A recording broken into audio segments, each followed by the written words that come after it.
സ്നേഹമുള്ള വിശ്വാസികളെ, സൂഫിസത്തെക്കുറിച്ച് ഒരു പ്രോഗ്രാം ചെയ്യണമെന്നുള്ള ഉദ്ദേശത്തോടു കൂടിയാണ് ഞാൻ ഈ ചാനൽ തുടങ്ങിയത്. ഇസ്ലാമിനെ കുറിച്ച് മോശമായ കാഴ്ചപ്പാടുള്ള ഒരു കാലഘട്ടത്തിലാണ് നാമൊക്കെ ജീവിക്കുന്നത്. ഇസ്ലാമിൽ നുഴഞ്ഞു കയറിയ ചില പുത്തൻവാദികളാണ് ഇതിനെല്ലാം കാരണമായിട്ടുള്ളതെന്ന് അറിയുന്നവർക്ക് അറിയാം. ഇസ്ലാം എന്ന് പറയുന്ന ഒരു പ്രസ്ഥാനം ഈ ലോകത്ത് എങ്ങനെ രൂപം കൊണ്ടു എന്നുള്ളത് നമുക്ക് പരിശോധന നടത്തിയാൽ മനസ്സിലാക്കാൻ കഴിയുന്നതാണ്. ചരിത്രപരമായി ഒരുപാട് കഥകൾ അതുമായി ബന്ധപ്പെട്ട് കിടക്കുന്നുണ്ട്. അതിൽ ഏറ്റവും പൂർണ്ണമായ ഒരു ഗ്രന്ഥമാണ് പരിശുദ്ധ ഖുർആൻ എന്ന് പറയുന്നത്. ആ ഖുർആനെ വിശ്വസിച്ചുകൊണ്ട് നമ്മൾ കടന്നു വരുമ്പോൾ ഖുർആനിലെ ഏറ്റവും ആദ്യത്തെ സൂറത്ത് മുതൽ അവസാനത്തെ സൂറത്ത് വരെ മൊത്തത്തിൽ പരിശോധന നടത്തിയാൽ മാത്രമേ ഒരാൾക്ക് ഇസ്ലാം എന്താണെന്ന് പറയാൻ പറ്റുള്ളൂ. ഒരു കുടുംബം നമ്മളെടുത്ത് നോക്കിക്കഴിഞ്ഞാൽ ആ കുടുംബം എങ്ങനെ രൂപപ്പെട്ടു വന്നു എന്നുള്ളത് പരിശോധിച്ചെങ്കിൽ മാത്രമേ അവൻ്റെ പിതാവ് ആര്, മാതാവ് ആര്, ആ മക്കൾ, അങ്ങനെ അതിനെക്കുറിച്ചൊക്കെ പൂർണ്ണമായിട്ട് അറിയാൻ നമുക്ക് അതിൻ്റെ പരിശോധനകൾ നടത്തേണ്ടി വരും. ഈ ചരിത്രം പരിശോധിച്ചാൽ നമുക്ക് ഇതിൻ്റെ അങ്ങേയറ്റം വരെ നമുക്ക് കണ്ടെത്താൻ പറ്റുമെങ്കിലും പലതിനെയും കുറ്റം പറയുന്ന നാം ഓരോരുത്തരും നമ്മുടെ കുടുംബത്തിൻ്റെ വരവ് എവിടെ നിന്നാണെന്നൊന്ന് പരിശോധിച്ചു പോയാൽ കണ്ടെത്താൻ വലിയ പ്രയാസമാണ്. അതിന് രേഖകളൊന്നുമില്ല.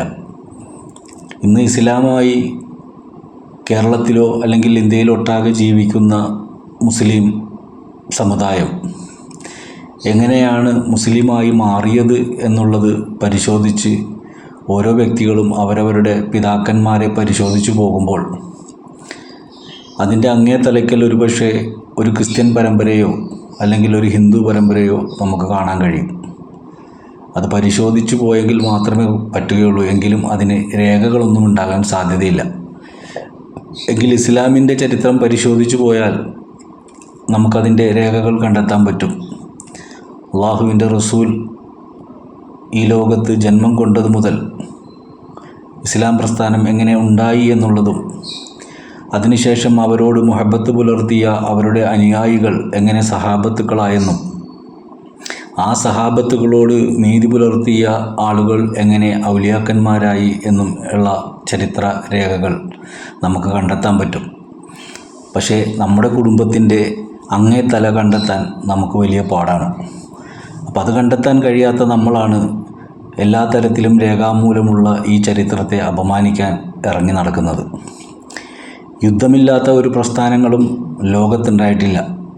അത് ക്രിസ്തുമതമായാലും ഹിന്ദുമതമായാലും ഇസ്ലാം മതമായാലും ചരിത്രം പരിശോധിക്കുമ്പോൾ എല്ലാവരിലും ഈ യുദ്ധം ഉണ്ടായിട്ടുണ്ട്. ഒരു ഇസ്ലാം മാത്രമല്ല യുദ്ധം നടത്തിയിരിക്കുന്നത്. അതിനെല്ലാം അതിൻ്റേതായ കാരണങ്ങളും കാലഘട്ടങ്ങളും ഒക്കെ ഉണ്ടായിരുന്നു. ഇന്ന് കാലഘട്ടം മാറി. നമ്മുടെ കേരളം എടുത്ത് പരിശോധിക്കുമ്പോൾ അല്ലെങ്കിൽ ഇന്ത്യ പരിശോധിക്കുമ്പോൾ ഒരു ജനാധിപത്യ രാഷ്ട്രമായി കൊണ്ട് നിലകൊള്ളുകയാണ്. എല്ലാ മതങ്ങളും സൗഹാർദ്ദത്തോടുകൂടി കഴിഞ്ഞിരുന്ന ഈ നാട്ടിൽ മതങ്ങളെപ്പോലും പിച്ചുചീന്തുന്ന തരത്തിലുള്ള വിവേകങ്ങളുള്ള പുതിയ തലമുറക്കാർ രംഗപ്രവേശം ചെയ്യുന്നതിൻ്റെ കാരണങ്ങൾ ഇതിനകത്ത് നുഴഞ്ഞു കയറിയ ചില പുഴുക്കുത്തുകളാണ്. ആ പുഴുക്കുത്തുകളെ തിരിച്ചറിയാൻ വേണ്ടി മാത്രമാണ് ഞാൻ ഈ പ്രോഗ്രാം ഉദ്ദേശിച്ചത്. മടവൂരിനെക്കുറിച്ച് പറയാനോ അല്ലെങ്കിൽ ഏതെങ്കിലും ഔലിയാക്കന്മാരുടെ പ്രസിദ്ധിയെക്കുറിച്ച് പറയാനോ ഒന്നുമല്ല ഞാൻ ഈ പ്രോഗ്രാം തുടങ്ങിയത്. മറിച്ച്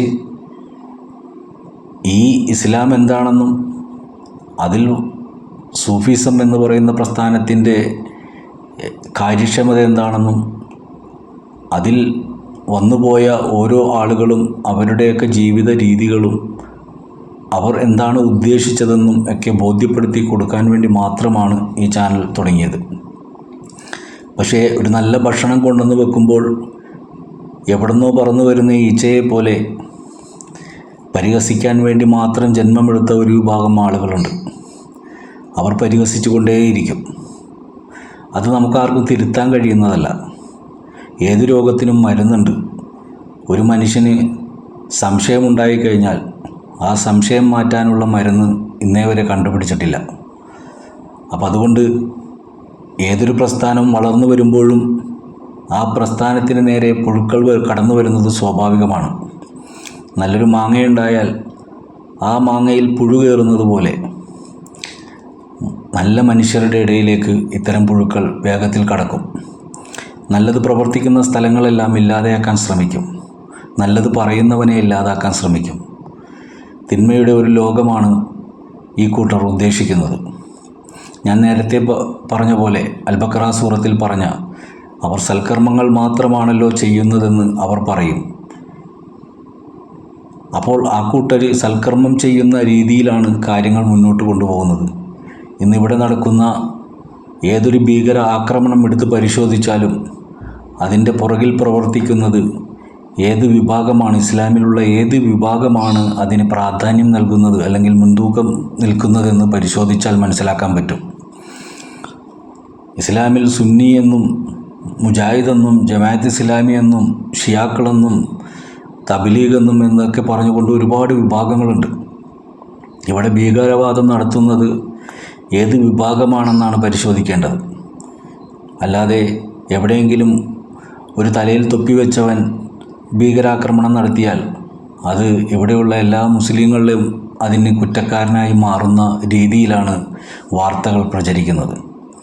അത്തരം വാർത്തകൾക്കെതിരെയാണ് നല്ല മനുഷ്യരായ നാം ഒന്നിക്കേണ്ടത്. അത് ക്രിസ്ത്യാനിയായാലും ഹിന്ദു ആയാലും മുസൽമാനായാലും ഒക്കെ എവിടെയും ആക്രമിക്കപ്പെടുന്നത് ഇത്തരം നുഴഞ്ഞുകയറ്റക്കാരുടെ കുബുദ്ധികൾ കൊണ്ട് മാത്രമാണ് എന്ന് മനസ്സിലാക്കണം. വളരെ സ്നേഹത്തോടെ കഴിഞ്ഞുകൊണ്ടിരുന്ന ഒരു കാലഘട്ടം നമുക്കുണ്ടായിരുന്നു. ബ്രിട്ടീഷുകാർ ഇന്ത്യയിൽ നിന്ന് പുറന്തള്ളപ്പെട്ടപ്പോൾ ഇന്ത്യ സ്വതന്ത്രമായി. അവിടെ നിന്നിങ്ങോട്ടുള്ള ജീവിതം കഷ്ടപ്പാടിൻ്റെയും പട്ടിണിയുടെയും മറ്റിതര വിഷമങ്ങളുമൊക്കെയായി കടന്നു വന്നെങ്കിലും പരസ്പരം സ്നേഹവും ഐക്യവും നിലനിന്നു പോന്നിരുന്ന ഒരു രാജ്യമാണ് ഇന്ത്യ എന്ന് പറയുന്നത്. ഈ ഇന്ത്യയിൽ വസിക്കുന്ന സർവ്വ മനുഷ്യരും പരസ്പരം സ്നേഹത്തോടെ ഐക്യത്തോടെ കടന്നു വന്നിരുന്നു. ഇവിടെ രാഷ്ട്രീയമുണ്ടായിരുന്നു, മതമുണ്ടായിരുന്നു, അങ്ങനെ പലതും ഉണ്ടായിരുന്നു.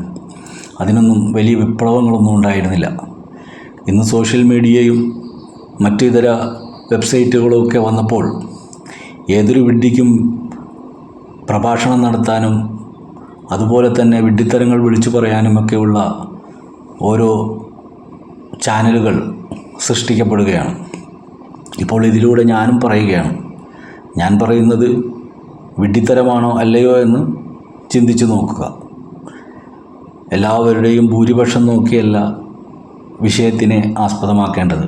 കാരണം യാഥാർത്ഥ്യം എന്താണെന്ന് അനുഭവിച്ചറിഞ്ഞെങ്കിൽ മാത്രമേ നമുക്ക് മനസ്സിലാവുകയുള്ളൂ. പ്രവാചകൻ മുഹമ്മദ് മുസ്തഫ സല്ലല്ലാഹു അലൈഹി വസല്ലമ തങ്ങൾ ജന്മം കൊണ്ടപ്പോൾ അദ്ദേഹം നിസ്കരിച്ചിട്ടില്ല, നോമ്പ് പിടിച്ചിട്ടില്ല, സക്കാത്ത് കൊടുത്തിട്ടില്ല, ഇത്തരം കാര്യങ്ങളൊന്നും കടന്നു വന്നിട്ടില്ല. ആ ഒരു സമയത്താണ് അള്ളാഹുവിൻ്റെ റസൂലിന് ജിബ്രീൽ അലൈഹിസ്സലാം മുഖേന വഹി കിട്ടുന്നത്. അപ്പോൾ നിസ്കരിക്കാത്ത, നോമ്പ് പിടിക്കാത്ത ഇതുപോലെയുള്ള ഒരാൾക്ക് എങ്ങനെ വഹി കിട്ടി? അപ്പോൾ വഹി എന്ന് പറയുന്നത് ഒരു നല്ല മനസ്സിൻ്റെ ഉടമയിലേക്ക് എത്തിച്ചേരുന്ന ഒന്നാണ്. ഏതൊരു മനുഷ്യൻ എന്തിനെയാണോ ചിന്തിക്കുന്നത്, ഒരാളൊരു പെണ്ണിനെ ഇഷ്ടപ്പെട്ടു, അയാൾ ആ പെണ്ണിനെ ഇഷ്ടപ്പെട്ട് കഴിഞ്ഞാൽ അയാൾ എവിടെ നടന്ന് എന്ത് ജോലി ചെയ്താലും അയാളുടെ മനസ്സിൽ ആ പെണ്ണിൻ്റെ മുഖമായിരിക്കും. അവളെ കാണാനുള്ള വെമ്പലായിരിക്കും, അവളോട് സംസാരിക്കാനുള്ള കൊതിയായിരിക്കും. എന്നതുപോലെ ദൈവത്തിനെ മനസ്സിൽ പ്രണയിച്ചു പോയ ഒരാൾക്ക് അവൻ ഏതെല്ലാം പ്രവർത്തനങ്ങളിൽ ഏർപ്പെട്ടാലും അവൻ്റെ മനസ്സെപ്പോഴും ആ ദൈവത്തിൻ്റെ സന്നിധാനത്തിലായിരിക്കും. അവൻ്റെ നേരെ പല പരീക്ഷണങ്ങൾ കടന്നു വരുമ്പോഴും അവൻ അതിലൊന്നും സങ്കടപ്പെടാതെ തൻ്റെ ദൈവത്തിൻ്റെ മുഖം അല്ലെങ്കിൽ തൻ്റെ ദൈവത്തിൻ്റെ ആ സ്വരൂപം തന്നിൽ നിന്ന് പോകാതെ സൂക്ഷിക്കുന്ന ഒരു വ്യക്തിയെ ദൈവം ഒരുപക്ഷെ തിരഞ്ഞെടുത്തെന്ന് വന്നേക്കാം. അതിനവൻ്റെ നിസ്കാരമോ അവൻ്റെ പാണ്ഡിത്യമോ ഒന്നും അവിടെ ആവശ്യമില്ല. അവിടെ ഒന്നേ ആവശ്യമുള്ളൂ: യഥാർത്ഥമായ സത്യസന്ധമായ പ്രണയം, സ്നേഹം. ഇത് തിരിച്ചറിയാത്തവർ എല്ലാം പഠിച്ചെങ്കിൽ മാത്രമേ എല്ലാം കിട്ടുകയുള്ളൂ എന്ന് കരുതുന്ന വിഡ്ഢികളോടാണ് എനിക്ക് പറയാനുള്ളത്. എല്ലാം പഠിച്ചിട്ട് കിട്ടിയവരുമുണ്ട്, പഠിക്കാതെ കിട്ടിയവരുമുണ്ട്.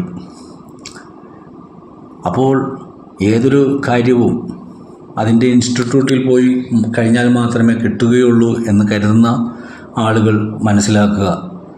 വിലായത്ത് എന്ന് പറയുന്നത് ഒരു ഇൻസ്റ്റിറ്റ്യൂട്ടിലും പോയിട്ട് കിട്ടുന്നതല്ല. അത് നോമ്പെടുത്തതുകൊണ്ടോ നിസ്കരിച്ചതുകൊണ്ടോ കൃത്യമായ നിസ്കാരം നടത്തിയതുകൊണ്ടോ ഒന്നും വന്നു ചേരുന്നതല്ല. ഞാൻ നേരത്തെ പറഞ്ഞ പോലെ മനസ്സിൽ ദൈവത്തിനോടുള്ള സ്നേഹം ആരാണോ ഹൃദ്യമായി സൂക്ഷിക്കുന്നത് അവനിലേക്കാണ് അവൻ എത്തുന്നത്. അതാണ് യാസീൻ സൂറത്തിലെ ആ ഭാഗം ഞാൻ പറഞ്ഞത്. അപ്പോൾ യാസീനെടുത്ത് മരിക്കുമ്പോൾ ഓതുക, മരിച്ചവർക്ക് എന്തോ കിട്ടുക എന്നുള്ളതിനേക്കാളെല്ലാം അപ്പുറത്ത് നമ്മൾ ഓരോരുത്തരും മരിക്കാനുള്ളതാണെന്നുള്ള ഓർമ്മപ്പെടുത്തലും എങ്ങനെ ജീവിക്കണമെന്നുള്ളതും എങ്ങനെ സൂക്ഷ്മമായി ജീവിക്കണമെന്നുള്ളതൊക്കെ ബോധ്യപ്പെടുത്തുകയാണ്. ആ ഓർമ്മപ്പെടുത്തലുകൾ നമ്മുടെ മനസ്സിൽ നിന്ന് കളയാതെ വിദ്വേഷങ്ങളും വെറുപ്പും പകയും എല്ലാം നമ്മുടെ ചിന്തകൾ കൊണ്ട് നമ്മുടെ ഉള്ളിൽ നിന്ന് പുറത്തേക്ക് കളയുക എന്നുള്ളതാണ് ഏറ്റവും പ്രധാനപ്പെട്ട കാര്യം. ഒരു മത്സ്യത്തിനെ നാം വാങ്ങിയിട്ട് ആ മത്സ്യത്തിൻ്റെ ചിതമ്പലുകളും തലയും വാലും ഒക്കെ കളഞ്ഞ് അതിൻ്റെ ഉള്ളിലെ കുടലുകളും ഒക്കെ കളഞ്ഞുകൊണ്ട് അതിൻ്റെ മാംസം എടുക്കുന്നത് പോലെ നമ്മുടെ ഉള്ളിലുള്ള ഇത്തരം നെഗറ്റീവ് മൈൻഡുകളെ കളയാൻ നമ്മൾ ഒരുപാട് കഷ്ടപ്പെടണം. ഓരോ ദിവസവും ആ നെഗറ്റീവ് ചിന്ത നമ്മളെ വേട്ടയാടും. കാരണം നമ്മൾ സ്വപ്നങ്ങളിൽ ജീവിക്കുന്നവരാണ്, മോഹങ്ങളിൽ ജീവിക്കുന്നവരാണ്, ആഗ്രഹങ്ങളിൽ ജീവിക്കുന്നവരാണ്. അതുകൊണ്ട് ഇത്തരം ദുർചിന്തകൾ നമ്മുടെ മനസ്സിൽ കടന്നുകൂടും. അപ്പോൾ ചതിയും വഞ്ചനയും ഒക്കെ കടന്നു വരാൻ സാധ്യതയുണ്ട്. അപ്പോൾ ഇതെല്ലാം ഉള്ളിൽ നിന്ന് കളയാൻ വേണ്ടി ഞാൻ മരിക്കാനുള്ളവനാണ്, എൻ്റെ മരണം ഏത് നിമിഷവും എന്നിലേക്കെത്തും, അപ്പോൾ ഞാൻ ശുദ്ധനായിരിക്കണം. ആ പരിശുദ്ധി തേടുന്നവനാണ് യഥാർത്ഥത്തിൽ തൻ്റെ ഉള്ളിൽ നിന്ന് ഈ അഴുക്കുകൾ വലിച്ചെറിയാൻ ശ്രമം നടത്തുന്നത്. അങ്ങനെ ശ്രമം നടത്തുമ്പോൾ അതിനെ തടസ്സപ്പെടുത്താനും അതിനെ മലിനമാക്കാനും കടന്നു വരുന്ന ഈച്ചയും കൊതുകും പോലെയുള്ള ചില പുത്തൻവാദികളുണ്ട്. അതിനെ നമ്മൾ കണ്ടറിഞ്ഞ് നീങ്ങിയാൽ, കാരണം കൊതുക് വരുമ്പോൾ കൊതുക് തിരി കത്തിച്ച് വെക്കുന്നത് പോലെ, അതുപോലെ തന്നെ പാറ്റയും അതുപോലെയുള്ള സാധനങ്ങളെ കൊല്ലാൻ ഹിറ്റടിക്കുന്നത് പോലെ നമ്മുടെ ഉള്ളിലെ മലിനമായ വസ്തുക്കളെയൊക്കെ ഈ ഹിറ്റ് അടിച്ച് ഇല്ലാതെയാക്കി കഴിഞ്ഞാൽ നമുക്ക് സൂപ്പർ ഹിറ്റ് അടിക്കാൻ സാധിക്കും. അതുകൊണ്ട് മനസ്സിലാക്കിയ വിശ്വാസികളായ സൂഫികളെ സ്നേഹിക്കുന്നവർ മറ്റുള്ളവരുടെ ദുർപ്രചരണത്തിൽ പെടാതെ സത്യസന്ധമായ മനസ്സിനെ കൊണ്ടുവരാനായിട്ട് കഠിനാധ്വാനം ചെയ്യണം. കാരണം നമുക്ക് നിമിഷങ്ങളേ ഉള്ളൂ. വർഷങ്ങളും മാസങ്ങളും കൊല്ലങ്ങളൊക്കെ കണക്ക് കൂട്ടി നടക്കുന്ന ആളുകളുണ്ട്. പക്ഷേ നമ്മളുടെ ഓരോ നിമിഷങ്ങളും നമ്മളെ എങ്ങോട്ടാണ് കൊണ്ടുപോകുന്നതെന്ന് നമുക്ക് പ്ലാൻ ചെയ്യാൻ പറ്റില്ല. എങ്കിൽ നമുക്ക് ജീവിതത്തെ പ്ലാൻ ചെയ്യാൻ പറ്റും. എനിക്ക് വീട് വേണം, എനിക്ക് കാറ് വേണം, എൻ്റെ മക്കളെ കെട്ടിച്ചയക്കണം, എൻ്റെ മക്കൾ സുഖമായി എന്നുള്ള സ്വപ്നങ്ങളൊക്കെ വെക്കാം. പക്ഷേ മക്കളെ വിവാഹം കഴിപ്പിച്ചയച്ചാൽ അവർ ഡിവോഴ്സായി വീട്ടിലേക്ക് തിരിച്ചു വരുമോ? അവർക്ക് കുട്ടികളുണ്ടാകുമോ? അങ്ങനെ അവർക്ക് പല ഇതര വിഷമങ്ങൾ കടന്നു വരുമോ? തൻ്റെ സമ്പാദ്യം നഷ്ടപ്പെടുമോ? ഇതൊന്നും നമുക്ക് കാൽക്കുലേറ്റ് ചെയ്യാൻ പറ്റില്ല. അതെല്ലാം യാദൃശ്ചികമായി കടന്നു വരുന്നതാണ്. എന്നതുപോലെ നമ്മിലേക്ക് ഉറപ്പായിട്ടും കടന്നു വരുന്ന ഒന്നാണ് മരണം. അതുകൊണ്ടാണ് റസൂലുള്ള പറഞ്ഞത്, മൂത്തു കബല അൻത മൂത്തു, നിങ്ങൾ മരിക്കുന്നതിന് മുമ്പേ മരിക്കൂ. അത്തരമൊരു മരണം നമ്മുടെ മനസ്സിലേക്ക് കൊണ്ടുവന്നാൽ പിന്നെ നമുക്കൊന്നിനോടും വലിയ താല്പര്യമുണ്ടാകില്ല. അന്നന്ന് ജീവിച്ചു പോകാനുള്ള കൊതി മാത്രമേ ഉണ്ടാവുകയുള്ളൂ. ഇത് എല്ലാവർക്കും ഉണ്ടായാൽ ഈ രാജ്യം സ്വർഗമായി. പക്ഷെ ഉണ്ടാവില്ല. എത്രയൊക്കെ അറിവുകൾ കിട്ടിയാലും ഫറോവയെ പോലെ എല്ലാം മനസ്സിലായാലും തൻ്റെ അഹങ്കാരം തന്നിൽ നിന്ന് കളയാൻ പറ്റില്ല എന്ന് ഉറച്ചു നിൽക്കുന്നവർക്ക് പിന്നെ വെള്ളത്തിൽ മുങ്ങിച്ചാകാനുള്ള ക്ലൈമാക്സാണ് വിധിക്കപ്പെട്ടിട്ടുള്ളത്. അപ്പോൾ അതുകൊണ്ട് നമുക്കത്തരത്തിലുള്ളൊരു മുങ്ങിച്ചാകലിൻ്റെ ആവശ്യമില്ല. നമ്മുടെ റൂഹ് നമ്മുടെ ശരീരത്തിൽ നിന്ന് അസ്റായിൽ നമ്മളിൽ നിന്ന് എടുക്കുമ്പോൾ സലാം പറഞ്ഞെടുക്കാനുള്ള, ആ തിരിച്ച് സലാം പറയാനുള്ള ഒരു ബോധം നമ്മളെന്നും ഓർമ്മയോടുകൂടി ജീവിച്ചാൽ നമുക്കുണ്ടാകും. അത് കണ്ട ഒരാളാണ് ഞാൻ. എൻ്റെ പ്രിയപ്പെട്ട മുഹമ്മദ് അലി സാഹിബ് മരണപ്പെടുന്ന ആ സമയം ഞാൻ ഓർക്കുകയാണ്. ഈ ജിബിരിലിനെ കുറിച്ചും അസ്റായിലിനെ കുറിച്ചൊക്കെ പറഞ്ഞു കേട്ടിട്ടുണ്ടെങ്കിലും നമ്മളാരും കണ്ടിട്ടില്ലല്ലോ. പക്ഷെ അദ്ദേഹം സുഖമില്ലാതെ വീട്ടിൽ തന്നെ കിടപ്പായി ഹോസ്പിറ്റലിൽ നിന്നെല്ലാം മടക്കി വളരെയധികം സൂക്ഷ്മതയോടുകൂടി ജീവിക്കാൻ ശ്രമിച്ച ഒരാളാണ് മുഹമ്മദ് അലി സാഹിബ്. എല്ലാവരും ആ വീട്ടിൽ തടിച്ചു കൂടിയിട്ടുണ്ട്. അങ്ങനെ ഞാനും അവിടെ ഉണ്ടായിരുന്നു. അദ്ദേഹം വല്ലാതെ പൊട്ടിച്ചിരിക്കുന്നു. ഞങ്ങൾ അടുത്തേക്ക് ചെന്നു. കണ്ണ് തുറക്കുന്നില്ല, പൊള്ളിച്ചിരിക്കുകയാണ്. അദ്ദേഹം കൈ മേപ്പോട്ടുയർത്തി, അസ്സലാമു അലൈക്കും യാ ഇസ്രായേൽ, അസ്സലാമു അലൈക്കും യാ ഇസ്രായേൽ അസ്സലാമു അലൈക്കും യാ ഇസ്രായേൽ എന്ന് പറഞ്ഞുകൊണ്ട് കൈ താഴേക്ക് വീഴുന്നതാണ് ഞാൻ കാണുന്നത്. പിന്നെ അദ്ദേഹത്തിന് ചലനമില്ല, അദ്ദേഹം മരണപ്പെട്ടു. അപ്പോൾ അസ്രായേലിന് സലാം പറഞ്ഞുകൊണ്ട് കടന്നുപോയ മുഹമ്മദ് അലി സാഹിബ്, അത് അമേരിക്കയിലോ ഇറാനിലോ പാകിസ്ഥാനിലോ ഒന്നുമല്ല, ഈ എറണാകുളത്ത് കലൂരിലുള്ള SRM റൂട്ടിലുള്ള മുഹമ്മദ് അലി സാഹിബ് അവരാണ് എന്നെ മടവൂരിലെത്തിച്ചത്. ആ മഹാനെ കാണാൻ കഴിഞ്ഞത് അവർ മുഖാന്തരമാണ്. അപ്പോൾ അതുകൊണ്ട് നല്ല മനസ്സോടുകൂടി ജീവിച്ചാൽ നമുക്ക് അദൃശ്യങ്ങൾ വെളിവാകും. തിന്മ നിറഞ്ഞാൽ നമ്മളേതോ ചെളിക്കുണ്ടിൽ പൂണ്ടുപോകും. അപ്പോൾ മേലെയുള്ള വെളിച്ചം നമുക്ക് കാണാൻ കഴിയില്ല. അതുകൊണ്ട് ഉള്ളിലെ ചെളിയെല്ലാം വാരിക്കളഞ്ഞ് ഒരു കിണർ കുഴിച്ചെടുക്കുന്നത് പോലെ, എല്ലാ മണ്ണും മാന്തി കളഞ്ഞ് അടിത്തട്ടിലെ വെള്ളം കണ്ടെത്തുന്നത് പോലെ നമ്മുടെ ജീവിതത്തിലെ മുന്നോട്ടുള്ള യാത്ര നമ്മുടെ ഉള്ളിലെ ചെളി വാരി കളയുന്നതിനാകട്ടെ, ചെളി നിറക്കാൻ വേണ്ടി ആക്കരുത്. എങ്കിലേ ആ വെള്ളത്തിലേക്ക് എത്തുള്ളൂ. ആ വെള്ളത്തിലാണ് ഞാനുള്ളതെന്ന് അല്ലാഹു തആല പറഞ്ഞിട്ടുണ്ട്. വകാല അർഷു അലൽ മാഹ്. ഇത് തന്നെയാണ് ഹിന്ദുക്കൾ പറയുന്നത് ഓം നാരായണായ നമഃ.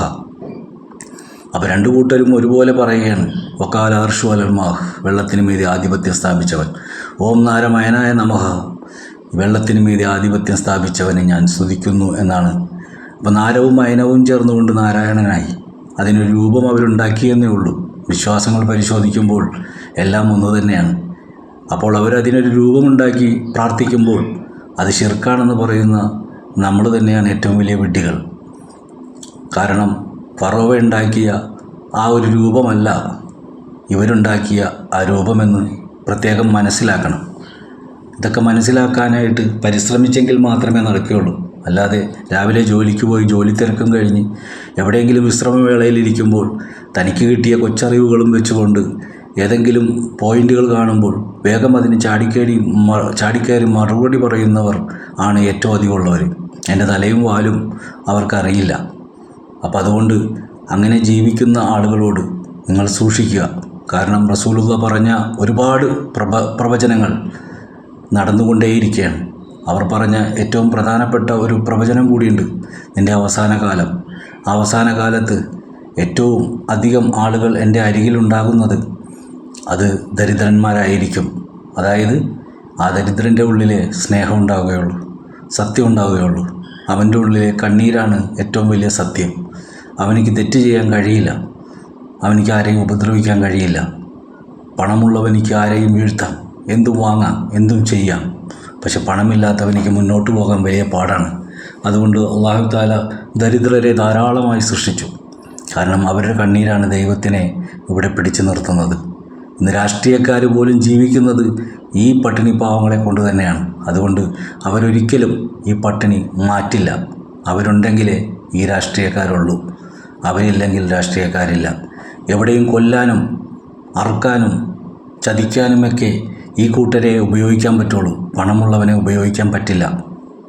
അതുകൊണ്ട് എല്ലാവരും ശരിക്കൊന്ന് ഇരുന്ന് ചിന്തിച്ചു കഴിഞ്ഞാൽ ഇതിനുത്തരം കിട്ടും. എന്തെങ്കിലും കേൾക്കുമ്പോൾ ചാടിക്കേറി ആവേശത്തോടുകൂടി മറുപടി പറയാതെ സത്യസന്ധമായി നാം ഓരോരുത്തരും അന്വേഷിക്കുക, നാം എങ്ങോട്ടാണ് പോയിക്കൊണ്ടിരിക്കുന്നത്. കുട്ടിക്കാലത്ത് നമ്മൾ ഓരോ കളികൾ കളിക്കും. കാടും വീടും കളിക്കും, പാമ്പും കോണിയും കളിക്കും, ക്യാരംസ് കളിക്കും. അങ്ങനെ എല്ലാ കളിയിലും ഒരു തോൽവി കിടപ്പുണ്ട്, അതേപോലെ തന്നെ ഒരു വിജയവും കിടപ്പുണ്ട്. എല്ലാവരും വിജയിക്കാറില്ല, വളരെ അപൂർവം ചിലർ മാത്രമേ വിജയിക്കുകയുള്ളൂ. അപ്പോൾ ഒരു വലിയ പാമ്പും കോണിയും കളിയിലാണ് നാം ഓരോരുത്തരും. ഓരോ വഴിയിലും പാമ്പ് പതുങ്ങിയിരിപ്പുണ്ട്. നമ്മൾ മുന്നേറി വരുമ്പോൾ പാമ്പ് വിഴുങ്ങും. അതുകൊണ്ട് പാമ്പിൻ്റെ താവളങ്ങൾ തിരിച്ചറിഞ്ഞ് നമ്മൾ മുന്നേറുക. അപ്പോൾ യഥാർത്ഥ പോയിന്റിൽ നമുക്കെത്താൻ കഴിയും. അതുകൊണ്ട് അത്തരം പോയിന്റുകളിലേക്ക് മുന്നേറാനായിട്ട് അള്ളാഹു ഇഷ്ടപ്പെട്ടവരെ ഇഷ്ടപ്പെടുക എന്ന് ഫാത്തിഹ സൂറത്തിൽ പറഞ്ഞതുപോലെ നാം അവരെ ഇഷ്ടപ്പെടാൻ ശ്രമിക്കുക. നമ്മൾ ആ ഫാത്തിഹ ഓതുമ്പോൾ അള്ളാഹു നമുക്ക് അവരെ കാണിച്ചു തരും. അങ്ങനെ കാണിച്ചു തന്ന ഒരുപാട് മഹാരഥന്മാരുണ്ട്. പക്ഷെ അവരെക്കുറിച്ച് ഒരു ബോധവുമില്ലാതെ അവിടെ നടക്കുന്ന, കാരണം അവർ ജീവിച്ചിരുന്നപ്പോഴാണ് കാണേണ്ടത്. അവരെ മരണപ്പെട്ടതിന് ശേഷം, അടക്കം ചെയ്തതിന് ശേഷം അവിടെ നടക്കുന്ന കാര്യങ്ങൾ നോക്കിയല്ല അവരെ വിലയിരുത്തേണ്ടത്. അവർ ജീവിച്ചിരുന്നപ്പോൾ എങ്ങനെ ജീവിച്ചിരുന്നു, അവരെന്ത് ചെയ്തിരുന്നു എന്നാണ് അറിയേണ്ടത്. മറിച്ച് അവിടെ നടക്കുന്ന ആചാരങ്ങളും അനുഷ്ഠാനങ്ങളും കണ്ടുകൊണ്ട് അവർ ശരിയല്ല എന്ന് പറഞ്ഞാൽ അവിടെ അതൊക്കെ ഉണ്ടാക്കിയതാരാ? അതെല്ലാം ഓരോ കമ്മിറ്റിക്കാരുണ്ടാക്കിയതാണ്. അതിനവർക്ക് പണമാണ് ആവശ്യം. അപ്പോൾ പണം ഇങ്ങനെ ഉണ്ടാക്കാൻ പല മാർഗങ്ങളും ഉണ്ടാക്കുന്നുണ്ട്. അത് എല്ലാ മേഖലയിൽ ചെന്നാലും കാണാം. നമുക്ക് തെറ്റ് ചൂണ്ടിക്കാണിക്കാൻ പറ്റുന്ന ഒരുപാട് മക്ബറകൾ കേരളത്തിലുണ്ട്. അത് കണ്ടിട്ട് അവിടെ കിടക്കുന്നവർ ശരിയല്ല എന്ന് പറയുന്നതിനോടാണ് ഞാൻ എതിർക്കുന്നത്. അവിടെ നടക്കുന്ന പ്രവർത്തനങ്ങളോട് ഞാനും എതിരാണ്. അപ്പം അതുകൊണ്ട് യഥാർത്ഥമായ സത്യം തിരിച്ചറിയാതെ ആരെയും കുറ്റം പറയരുതെന്ന് പറയുന്നു. അസ്സലാമു അലൈക്കും വറഹ്മത്തുള്ളാഹി.